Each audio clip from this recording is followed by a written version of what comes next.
in order for us to win in November, we need the black vote to turn out. I wanted to ask this to Senator Booker.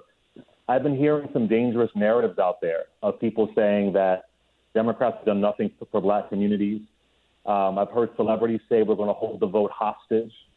There's a lot of things going on, and I am really terrified of a second term.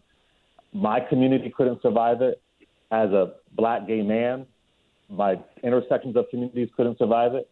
So I wanted to ask you, what do you say to people, black folks, black voters, who are digesting this narrative that you all haven't done anything and nothing is going to get done, and that this idea that there isn't enough of a black agenda.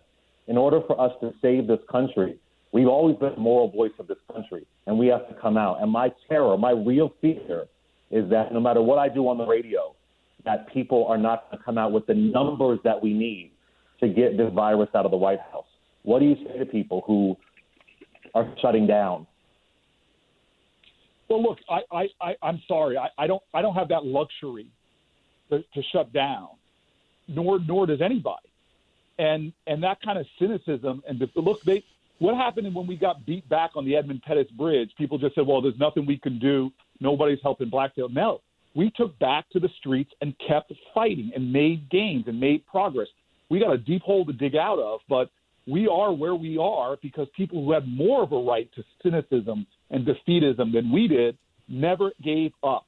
And so let me just tell you, that last bill, I'm talking to incredible leaders in the Congressional Black Caucus.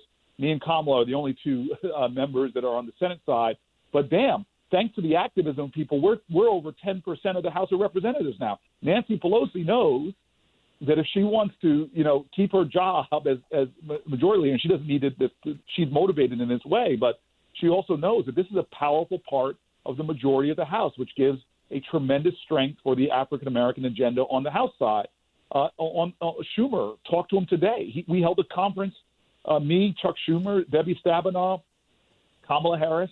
The four of us held a press conference with dozens and dozens of reporters to talk about health disparities. The reason why we got some things into this last bill to study some of the disparities, to make sure that minority banks in America have got direct money. Minority depository institutions are now in the second round after watching all the money get gobbled up in that PPP program was because of Democrats and African-American leaders insisting that minority banks get it. The reason why Howard University got millions of dollars in that COVID package to continue the critical work they're doing.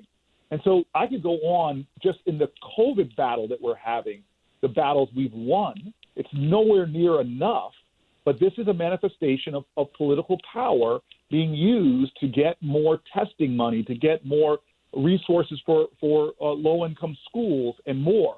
And so I'm just saying that right now we lost the last presidential election for a lot of reasons. But let me give you one piece of data.